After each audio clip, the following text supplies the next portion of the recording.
Thumbs up, we're good to go. Hello everybody, thank you for coming this afternoon. My name is Trace Urdan. I am a longtime connoisseur of education stocks and various business models in the education space, and we're going to kind of talk about that topic today. I'm delighted. Immediately on my left is Phil Regier. Phil is Arizona State University Dean for Educational Initiatives and CEO of EdPlus, whose goal is to drive innovation both at ASU and in higher education more generally. He also has a PhD in accountancy. He's on the accounting faculty at ASU. Previously was the executive dean of ASU's W.P. Carey School of Business. And on Phil's left is Tony Miller. Tony is the co-founding partner and COO of Vistria Group, and previously was deputy secretary and COO at the U.S. Department of Education, for those of you that have heard of that institution. Prior to that appointment, he was a director at Silver Lake, and I think as a mere pup, he was also a partner at McKinsey & Company. So these gentlemen today are going to talk to each other about the merits and various comings and goings of the for-profit model in higher education. I'm going to start off with Phil. Phil, could we get your sort of situation analysis on the for-profit college space today? Where we've been, what's happened, what things look like today from your perspective, and where you think things are headed in the future? Yeah, so it's probably good, since this is supposed to be a point-counterpoint, that you ask me a starting question where I can say some fairly inflammatory things. Let me just say that I think that certainly before the election, I was probably repeatedly said that the for-profit higher education sector was going down the tubes.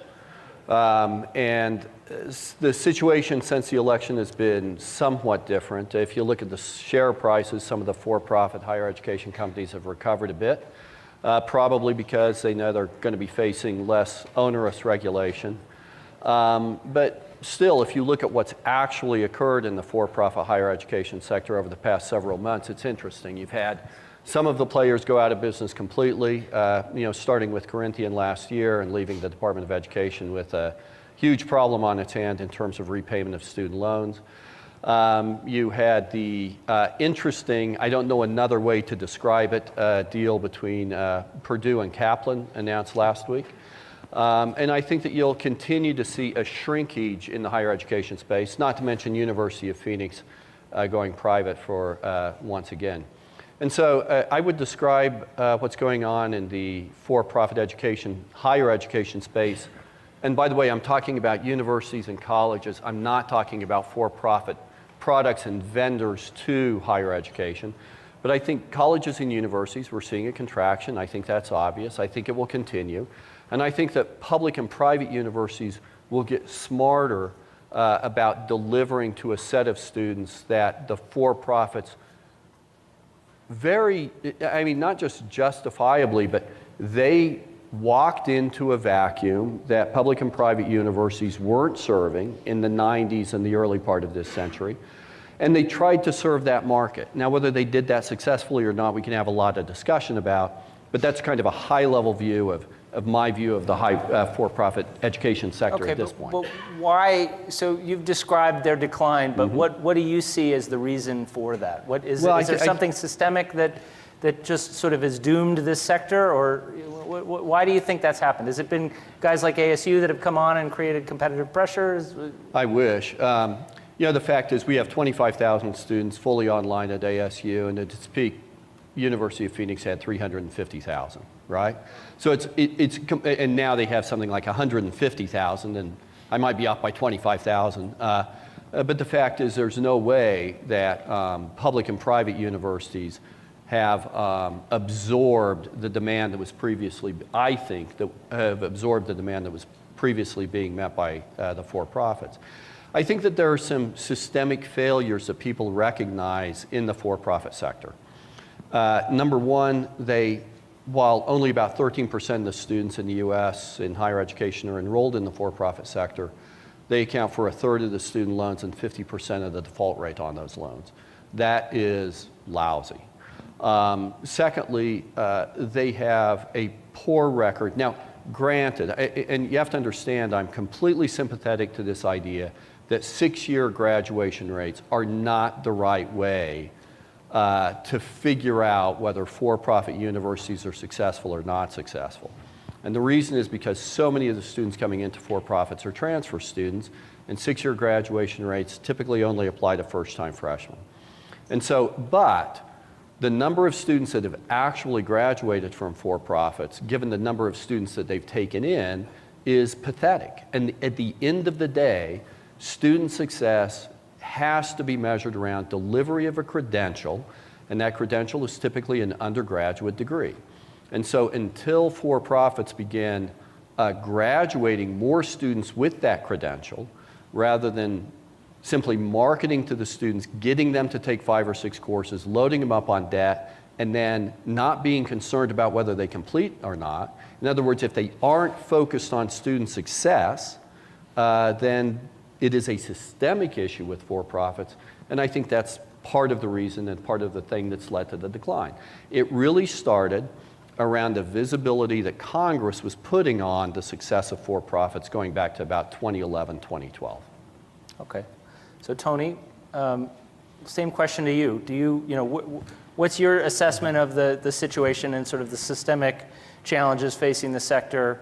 And how do you, stepping into this sector now with a different vision, where do you have an optimistic view that maybe differs from Phil's a little bit in terms of what could come going forward? Sure. So I think let's characterize the success of the sector, right? And then in that, right, characterize kind of the challenges over the last, 7 years-ish, let's say. Again, I think what you've seen is, as you would expect, this sector was innovative with serving a consumer with a value proposition that was distinct in the marketplace. You had the non-traditional student, right, that was not being well served, both catered to in terms of outreach and or with a flexible product in terms of a delivery product that was more accessible, given that they're working, given they need to have flexible. And so it was a non-traditional learner. And I think the for-profit sector did very good at serving that and actually providing access to quality higher education. That's one. With that, now if you take you take technology, which was a huge accelerator with the advent of online, which allowed the scope to expand, and it became even that much more compelling economically. All good. You also then had a regulatory framework that candidly has not been optimized for that marketplace. There's not, the bars across post-secondary generally in terms of outcomes orientation has not been in place, right? The traditional sector doesn't have 80% graduation rates, right, of the traditional 4-year degrees. So again, the regulatory framework doesn't necessarily hold institutions accountable for true outcomes. And so you've had rapid growth. With that, you've had then many going public, right? And so it does then, as you know well, right, creates a set of metrics that definitely have rewarded growth. Mm-hmm. You fast forward. You now take the recession, right?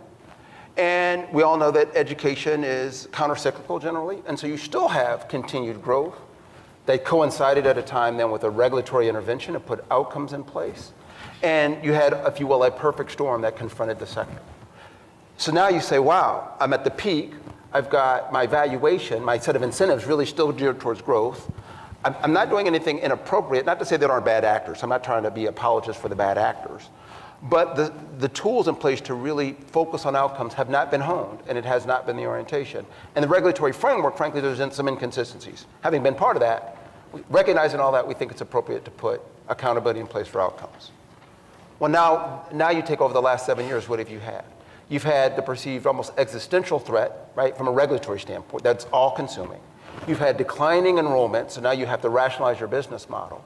You're dealing with that in the public markets, which is it's very difficult to communicate a longer term view of how you're going to transform your organization and more effectively serve without significantly, right, being hammered in the stock markets. And so it really makes it hard to do the rapid transformation. And I think so you've seen this notion of, right, declining value and the view that they're going to go out of business.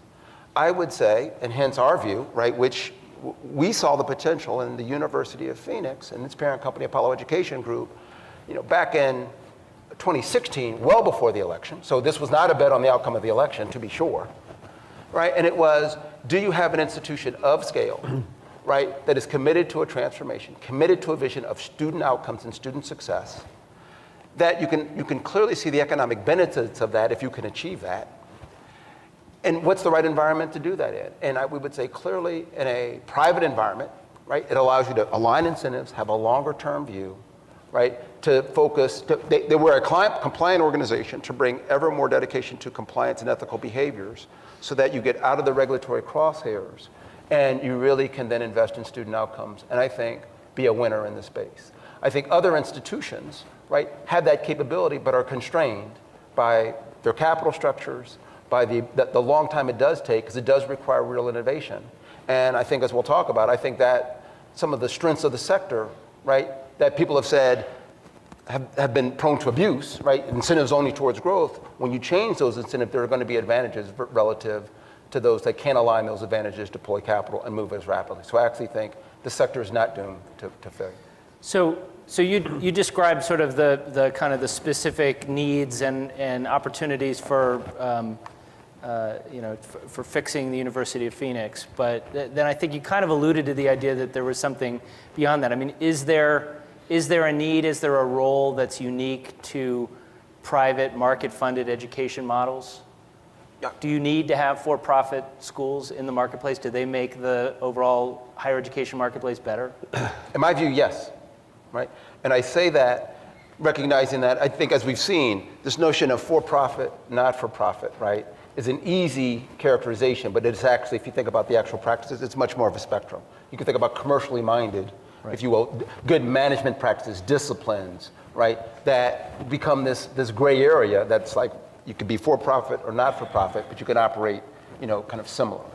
And so, one, I would say, this notion of for-profit and/or commercially minded, are the real benefits of that? I think absolutely. The ability to, in my view, to really want to align incentives, to take the economic incentives and be able to attract top talent and align the focus of an organization around performance with accountability on things that matter. And generally, you think about that in terms of, maximizing, if you will, value as an enterprise. And when that value is directly associated with student success, I think that's a very compelling outcome. And if I contrast that to the other extreme, and I'll be the other end of the continuum, a more traditional school, consensus, complicated governance structure, right? Oftentimes, right, change-resistant faculty, right? Qualified, but oftentimes change-resistant, right?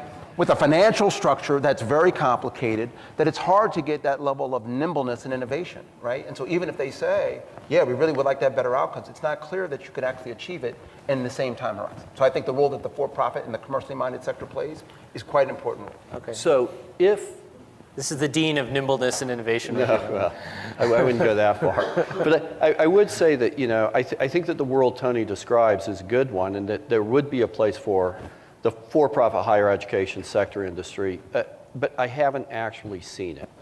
And I think primarily what we're disagreeing on is a difference in perspective.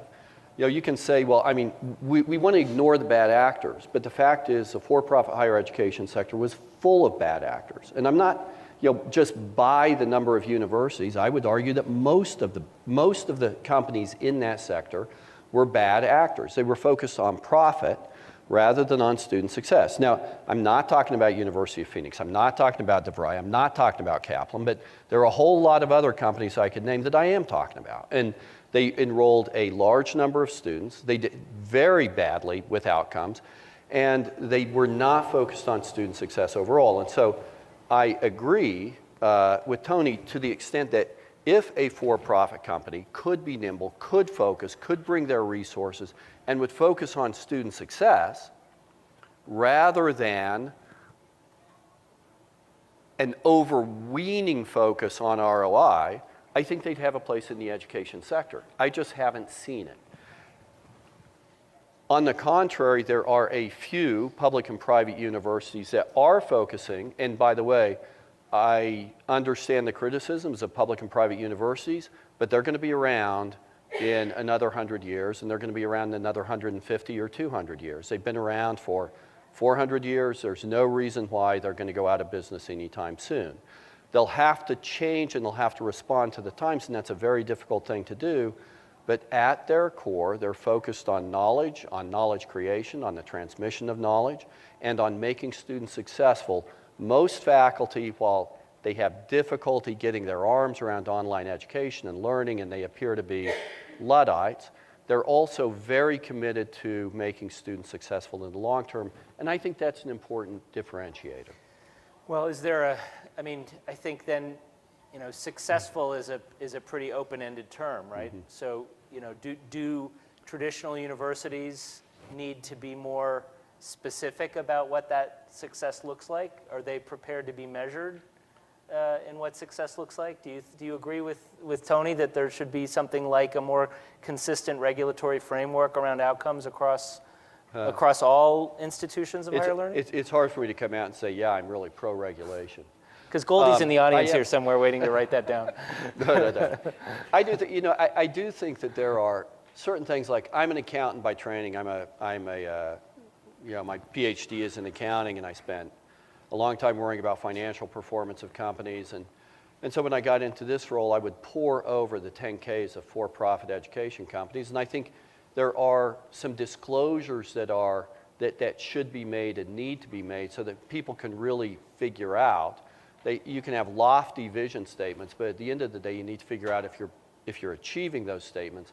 And I think that there would be some good SEC reporting rules that might be put in place, but I'm not necessarily in favor of more regulation. But I do think kind of having a common understanding of what the metrics by which we're going to measure university quality is in terms of outcomes, in terms of understanding the quality of the students coming in, and then in terms of measuring the amount by which they benefited from the education you gave them would be a good thing.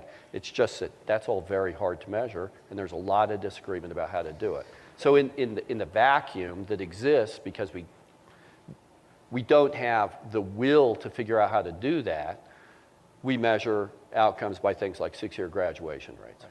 Right. And I think, Trace, if I just, please. What I'd say is, one, I actually think there should be accountability for outcomes across post-secondary.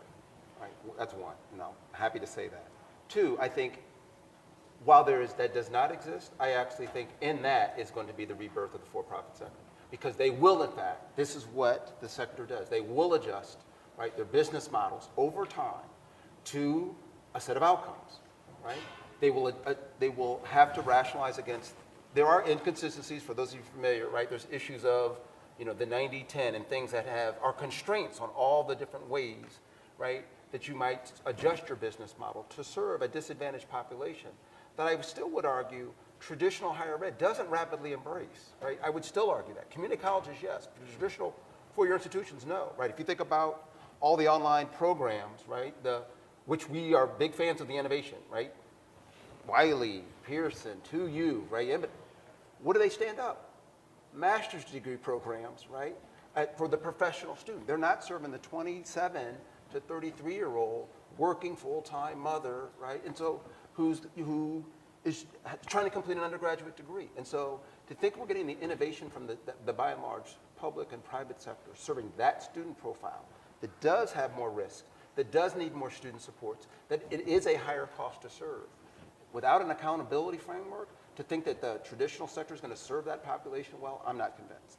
To think that the for-profit sector, or in my role, I'm a little bit less concerned about the for-profit sector. Right. To think that we as the University of Phoenix aren't going to do a much better job, right?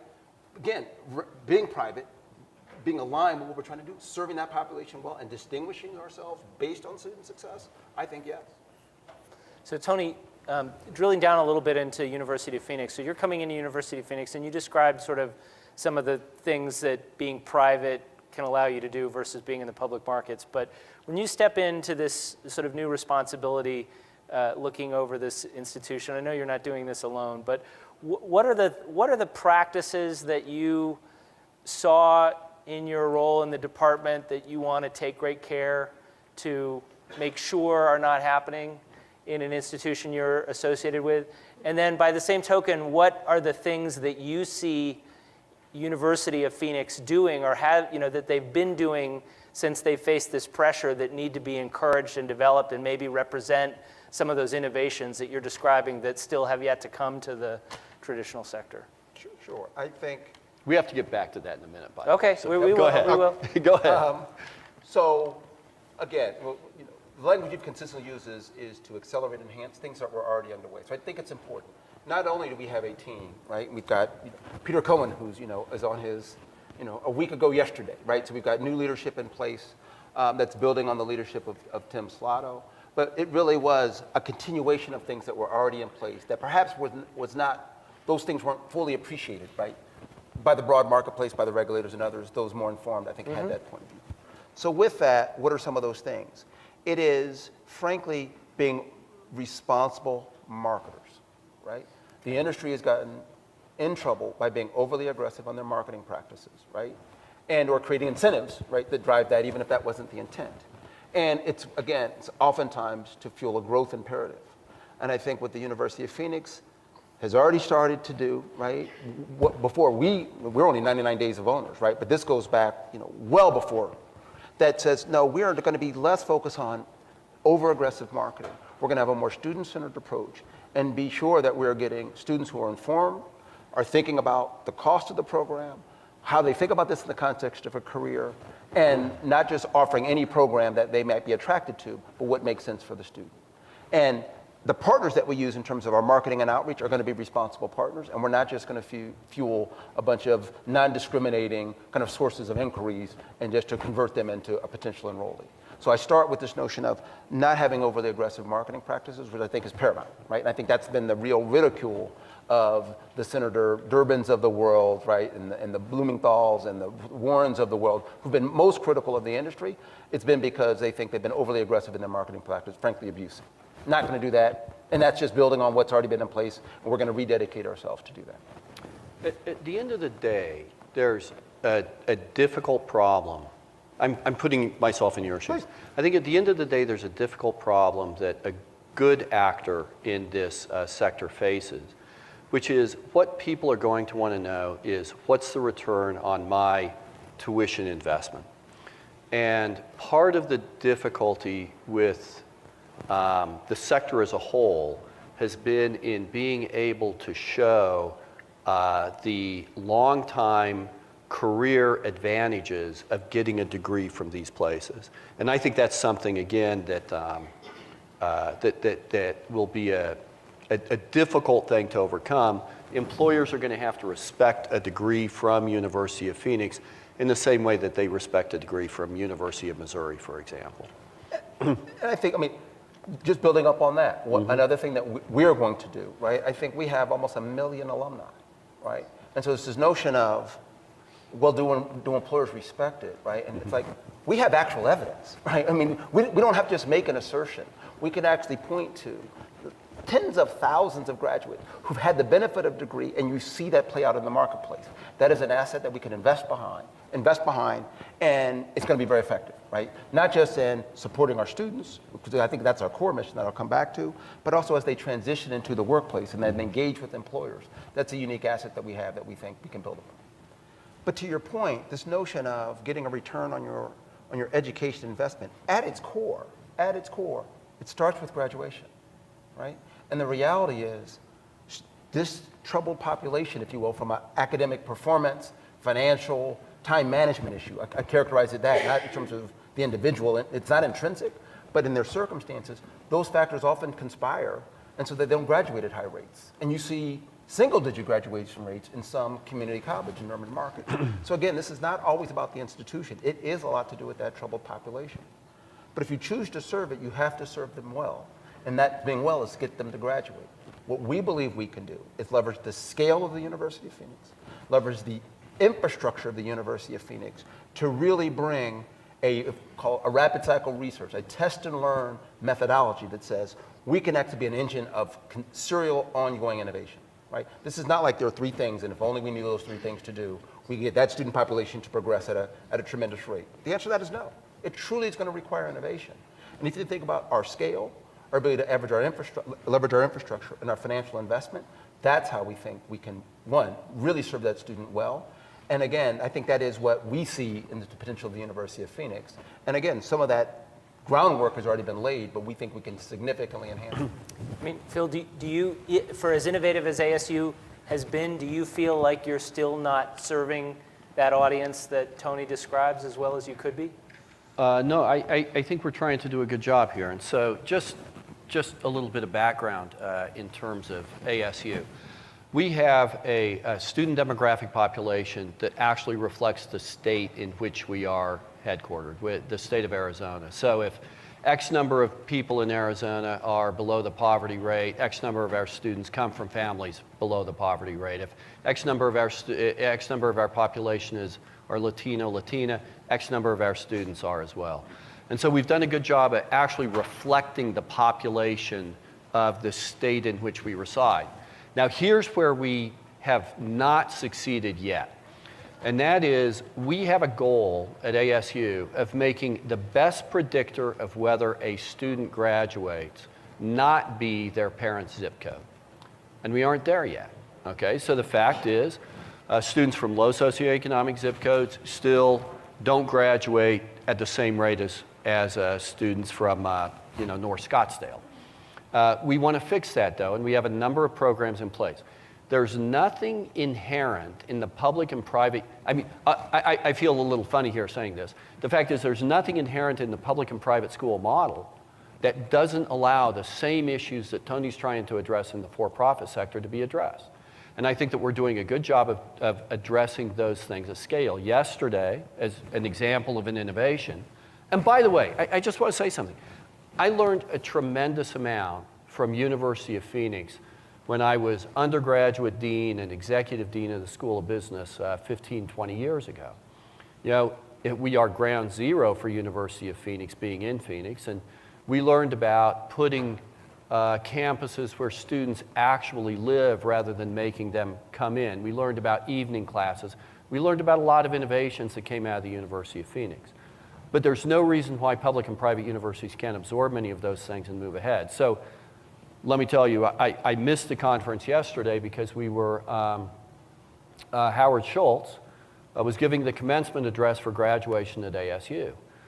We graduated 330 students from the Starbucks College Achievement Plan. He had a program, he had a 700 person, what they call partner forum.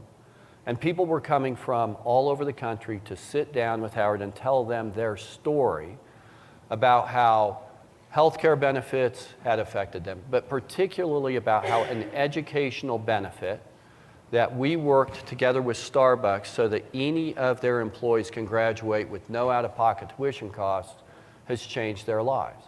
You know, this was students who had gone to community colleges, students who'd gone to public universities, students who'd gone into the for-profit sector, and they had failed to graduate. And there are 35 million of those.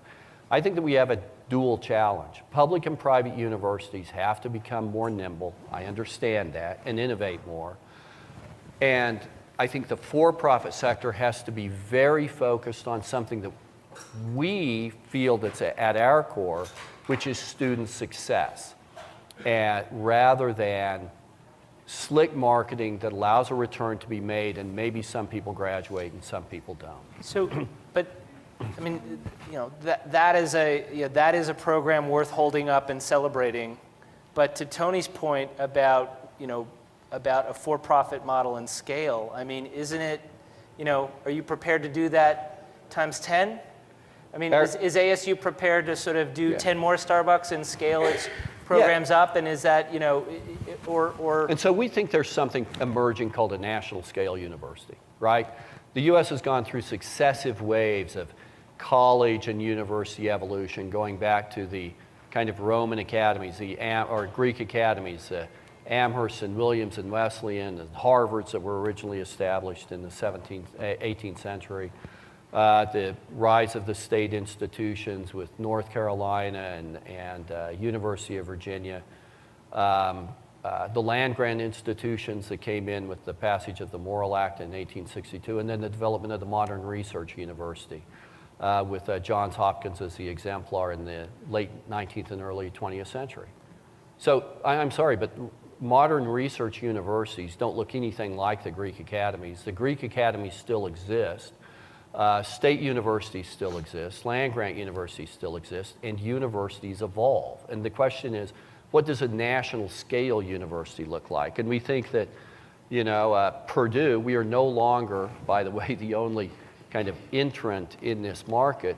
Purdue, with its acquisition of Kaplan, clearly there's a frustration on the part of Purdue that they aren't accelerating their ability to deal with the type of students that for-profits are targeting in a very important way. And so I think that there will be other public universities at least, I don't know about private, but public universities at least that enter this market.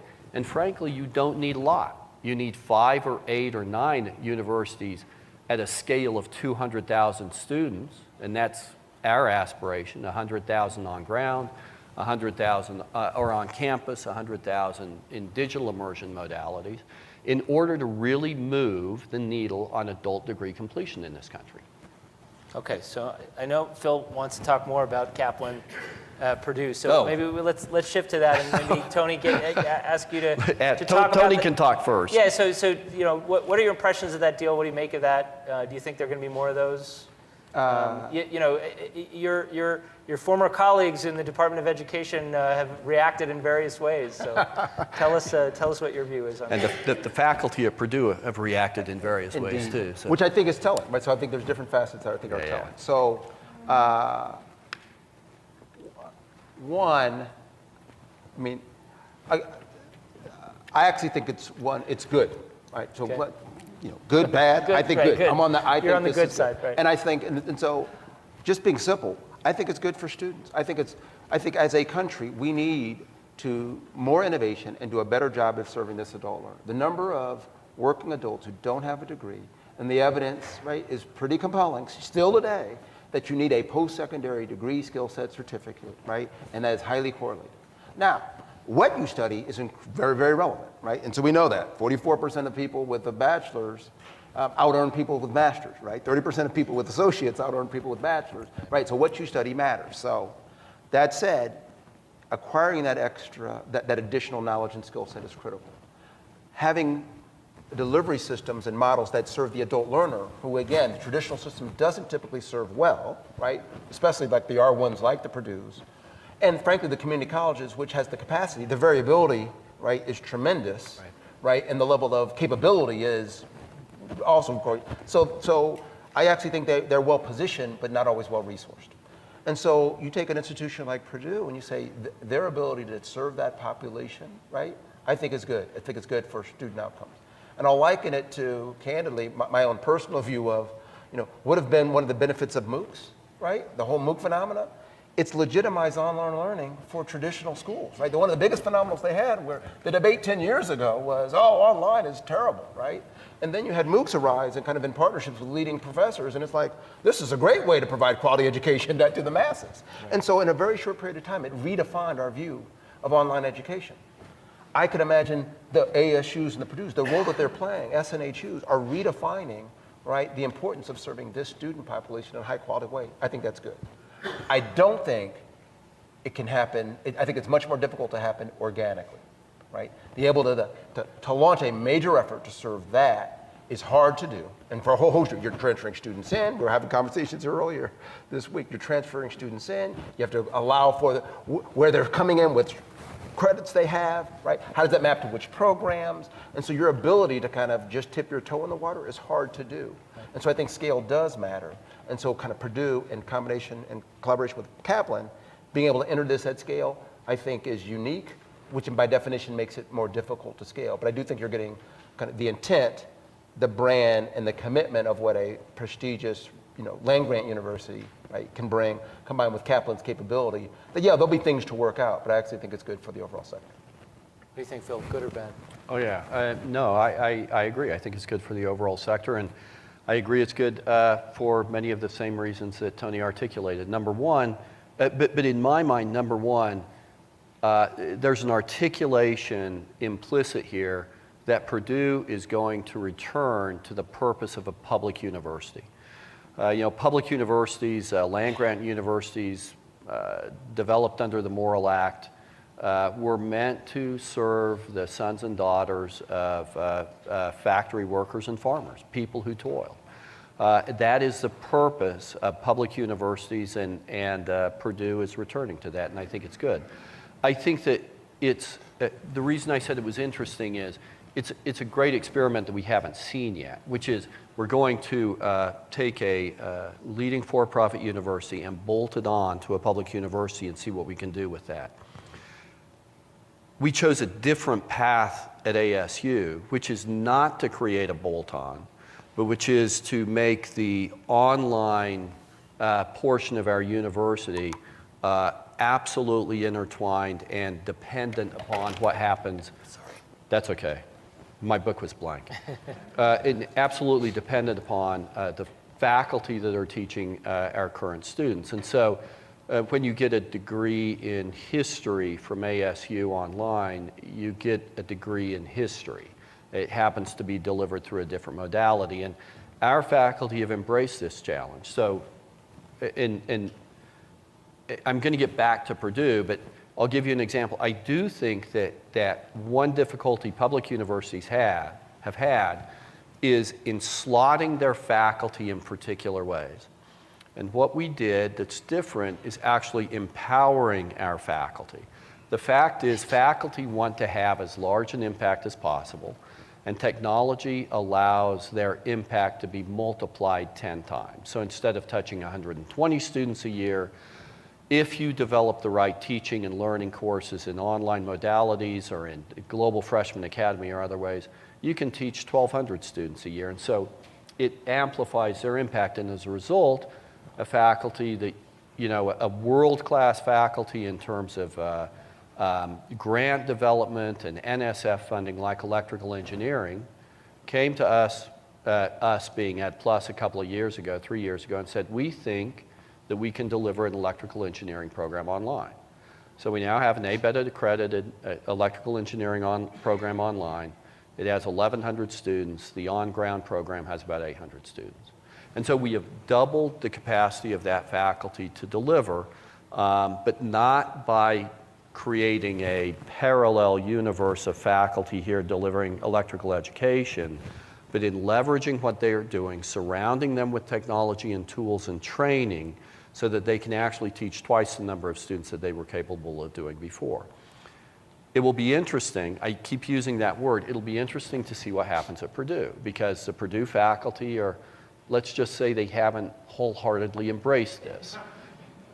And it will be interesting to see what they do, but the times are changing, and I think that if you use online technology as a tool to empower faculty, rather than to threaten them with going out of business, they'll embrace it in the long run. So the fact, and by the way, I think the long run for Purdue is 2 to 5 years. So the fact, you're saying the fact that the Kaplan, that this new university is going to be sort of a standalone and separate entity is failing to leverage some of the potential that you guys feel like you've developed at ASU?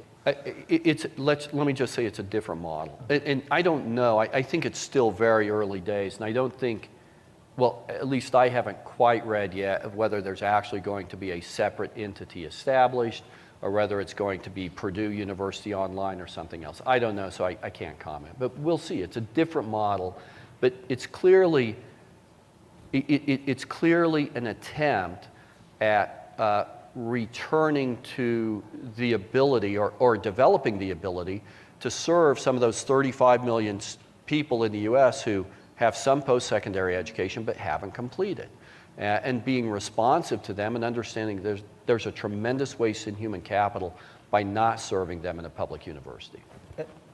I think kind of implied in that, right, so this faculty issue, I think is it important. It's the notion of the culture of these institutions. And I think that will be one of the interesting. Like, what is going to be the culture? Is this going to be, you know, an extension of Purdue and the current culture that exists and the positive attributes of that?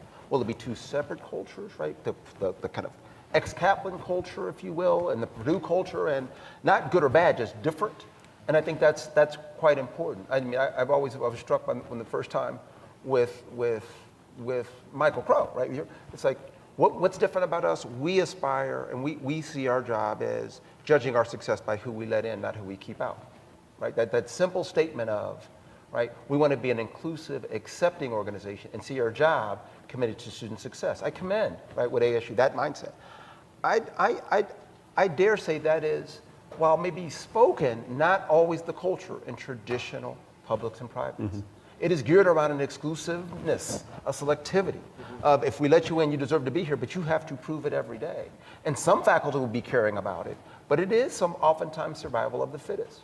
I think very differently. If you go to the University of Phoenix, it's a team, but it's a culture.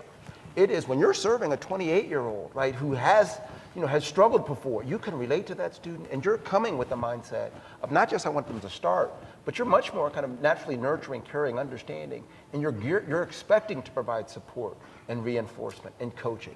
And I think that cultural aspect, right, when you start then investing behind it, reinforcing it with ownership and kind of ownership's intent, I think is very powerful.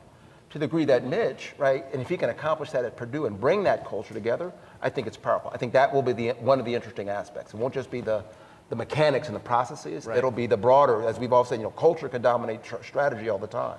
Getting that culture of student success across the enterprise will be important. Okay, we're getting down into the single digits, and I want to make sure that we give our audience, who are all hung with us through the Betsy DeVos speech. You're here in the room with us. We took the names of we took names of people who walked out. We want to give you guys a chance to ask questions. So please, if you do have a question for these gentlemen, please raise your hand and we'll. Yeah, go ahead. I wanted to ask Philip. He's reading something. Be careful. I wanted to ask Philip. We talked about student success at the beginning of the conversation, and more or less related, I think, more to traditional students. Yeah. And you talked about a spectrum, Tony, of for-profit versus non-profit. And Philip, how do you characterize ASU Online on that spectrum as you think about its practices, acquisition costs, marketing, and advertising budgets? You mentioned that the ASU faculty are integrated in delivering the service and so forth, but it is a separate business unit. And so I'm just worried that places like Southern New Hampshire, ASU Online, if you compare apples to apples, is it more on the forefront? It's actually No, so let me explain something. I wasn't going to get to the organizational structure. So I'm CEO of a unit called EdPlus. EdPlus is really it is not a separate unit. It's not a 501c3. It's not a B Corp. It's nothing. It is a central service unit within the university, just like admissions and financial aid. Our objective, and we have about 150 people in there, so they're instructional designers and operations and developers and web developers and all this stuff, right? But our mission is to assist academic units in getting up and running with digital teaching and learning technologies, okay? We are not a separate business unit. I wish that I got a cut of the tuition, but we don't, okay? The tuition comes into the university. It's like the world oil supply. Then it gets siphoned off to the people that need it, and some goes to the liberal arts and sciences, and some comes to EdPlus, but that's a central decision made. Now, in terms of the continuum of students that we serve, and here's the really interesting thing, the distribution of students in this country is bimodal. So there are on-campus students who are and I'm going to talk undergraduates here, 18 to 23 years old, okay? ASU Online students, the average age, before the Starbucks initiative, the average age was 31 years old. 62% female.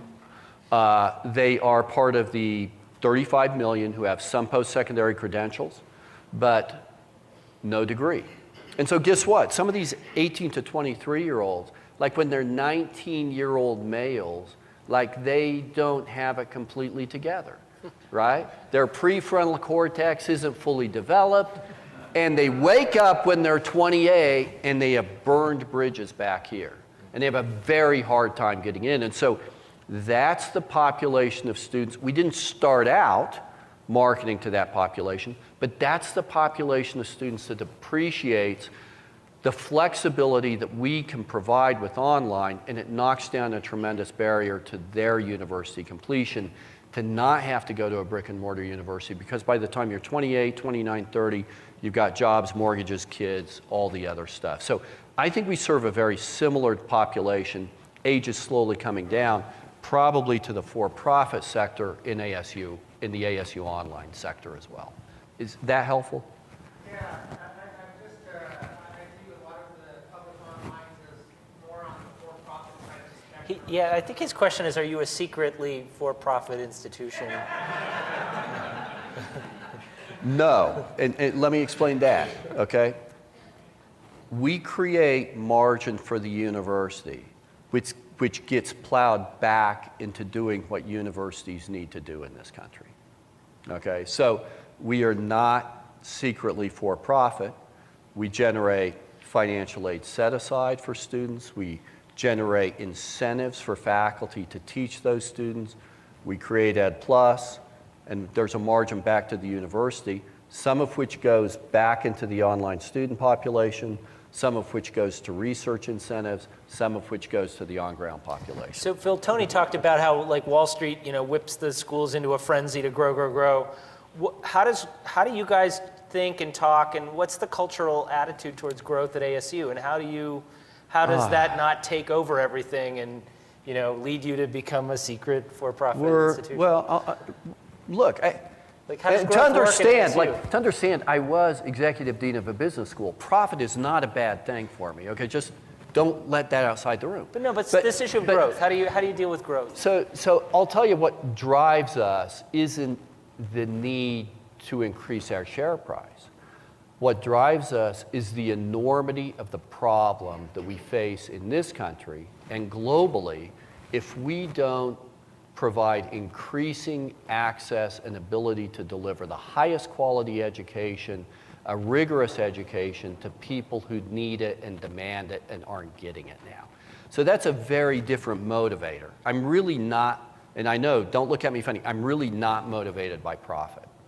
I am very motivated by the scale of the problem we face and the difficulties we're going to face if this country and globally if we can't figure out how to deliver high quality education at scale. I think that's what motivates us at ASU. And I would just, again, and I'll be very quick so we get more. I think what's going to be interesting, and I think this is one of the key takeaways, notwithstanding the different perspectives, when you look at kind of what are the underlying behaviors, practices, you're going to see those, and before, those practices, interestingly enough, were attributed to a profit motive. Now they're like, well, maybe these are just effective practices, right? And it's going to be a lot harder to assign motives for a set of behaviors, which I think is actually healthy. That would be one.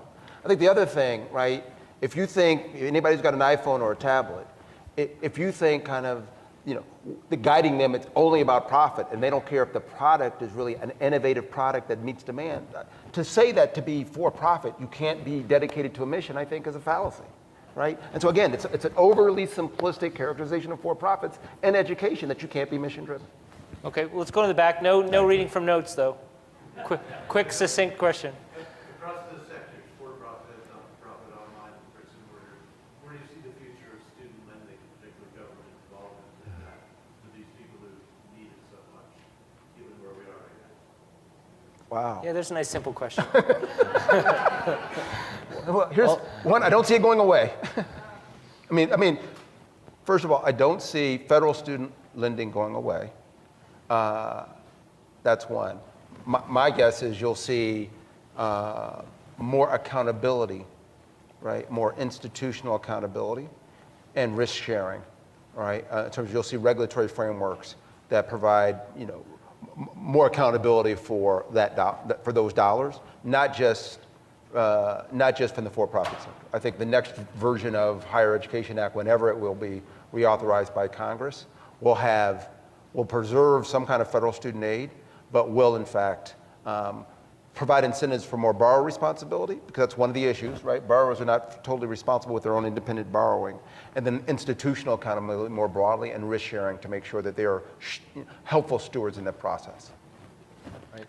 Yeah, we're out of time. We're going to push this off. But thank you, everybody, for coming. And thank you, Phil and Tony. Thanks.